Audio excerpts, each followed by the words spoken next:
பைபிள்ல சங்கீதம்னாலே நமக்கு நினைவுக்கு வருவது தாவீது தான். 150 சங்கீதங்கள்ல 73 சங்கீதங்கள் தாவீதால் எழுதப்பட்டவை. சங்கீதம் 23 தாவீதால் எழுதப்பட்ட எல்லாருக்கும் தெரிஞ்ச ரொம்ப பிரபலமான மனப்பாட வசனம். ஒரு சின்ன குழந்தைய தூக்கத்துல எழுப்பி கேட்டா கூட உற்சாகமா சொல்லக்கூடிய ஒரு சின்ன அதிகாரம் தான் இந்த சங்கீதம் 23. இந்த சங்கீதத்தை இவ்வளோ முக்கியமானதா எல்லாருக்கும் ஈஸியா புரிந்து கொள்ளக்கூடிய வகையில ஏன் கர்த்தர் வைத்திருக்காருன்னு தெரியுமா?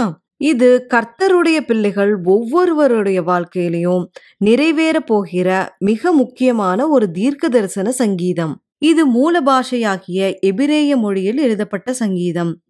இந்த சங்கீதத்துக்கு ஒரு சிறப்பு என்னன்னா, இது யூதர்களாலும் கிறிஸ்தவர்களாலும் சொல்லப்படுகிற ஒரு வேத பகுதி. சிலருக்கு எப்படி காலையில எழுந்த உடனே இந்த சங்கீதம் 23 சொல்லுவது வழக்கமோ, அதே போல பாரம்பரியமான யூதர்கள் தங்கள் 3வது சபாத் உணவின் போது சங்கீதம் 23 பாடுவது வழக்கம். ஒரு மேய்ப்பனாக தனக்கு கொடுக்கப்பட்ட ஆடுகளை தாவீது எப்படியெல்லாம் வழிநடத்தினா பாதுகாத்தான் என்பதை இவன் ஒரு ஆடாகவும் அவனுக்கு கர்த்தர் மேய்ப்பராக இருந்து தன்னை எப்படியெல்லாம் வழிநடத்தினார்னு கர்த்தரை புகழ்ந்து பாடும் ஒரு சங்கீத பகுதி தான் சங்கீதம் 23.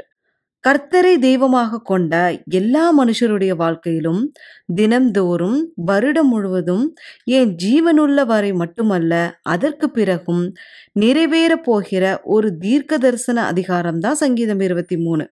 சங்கீதம் 23ஆம் அதிகாரத்தை எளிமையா புரிந்து கொள்ள இந்த சங்கீதத்தை எழுதின மெய்ப்பனான தாவீதை பற்றியும் அவனுடைய பின்னணியை பற்றியும் முதல்ல நீங்க தெரிஞ்சுக்கணும். முதல்ல தாவீதை பற்றி அடிப்படையா தெரிந்து கொள்ள வேண்டியவை என்னென்னு பார்க்கலாம். இந்த தாவீது ஆடு மேய்க்கும் ஏழை சிறுவன் அல்ல. தாவீது எப்படி இருப்பான் தெரியுமா? அவன் சிவந்த மேனியும் அழகிய கண்களும் நல்ல ரூபமுள்ளவனுமாய் இருந்தான். இவன் ஐஸ்வர்யவானுடைய குடும்பத்தில் பிறந்த கடைக்குட்டி. போவாசும் ரூத்தும் இவன் கொள்ளு தாத்தா பாட்டி. இவன் தகப்பன் பெத்லஹேம் ஊரானாகிய ஈசாய். இவனுக்கு 8 குமாரர்கள் இருந்தார்கள். 8வது குமாரன் தான் தாவீது. தாவீது என்பதற்கு எபிரேய மொழியில் பிலவட்னு அர்த்தம். தாவீது தன் தந்தையின் விலை உயர்ந்த கொஞ்ச ஆடுகளை வனாந்தரத்தில் மேய்த்து கொண்டிருந்த ஒரு வாலிபன்.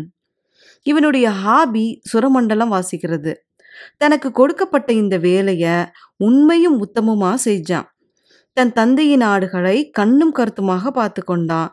அவைகளை வழிநடத்துவதாக இருக்கட்டும், பாதுகாப்பதாக இருக்கட்டும், தன் உயிரையும் பொருட்படுத்தாம அவைகளை சிங்கத்தின் வாயிலிருந்தும் கரடியிடமிருந்தும் தப்புவித்து பாதுகாத்தான். இந்த தாவீது எந்த யுத்தத்திலையும் கலந்துகிட்டதே கிடையாது. யுத்த அனுபவமே இல்லாத தன் தந்தையின் கொஞ்ச ஆடுகளை மேய்த்து கொண்டிருந்தவன். இந்த ஆடு மேய்க்கிறவனை பற்றி அரண்மனையில் இருக்கிற சவுலுடைய சேவகன் சொன்ன சாட்சி என்ன தெரியுமா? இது சாட்சின்னு சொல்றதை விட தீர்க்க தரிசனம்னு சொல்லலாம். ஏன்னா இவன் தாவீதை பற்றி சொல்றது எல்லாமே இனிதான் நடக்க போகுது. 1 சாமுவேல் 17ஆம் அதிகாரத்துல தான் கோலியாத்தோட தாவீது சண்டைக்கு போறான். ஆனா அதுக்கு முந்தின 1 சாமுவேல் 16ஆம் அதிகாரத்திலேயே சவுல் கர்த்தரால வரப்பட்ட ஒரு பொல்லாத ஆவியால கலங்க பண்ணப்படுறான். அதை விரட்ட சவுலோட ஊழியக்காரன் ஒருத்தன் தாவீதை ரெக்கமெண்ட் பண்றான். சரி, தாவீதை பற்றி அந்த ஊழியக்காரன் அப்படி என்ன சொன்னான்? அவன் வாசிப்பதில் தேறினவன், அவன் பராக்கிரமசாலி, யுத்த வீரன், காரிய சமர்த்தன், சௌந்தரியமுள்ளவன், கர்த்தர் அவனோடே கூட இருக்கிறார் என்றான்.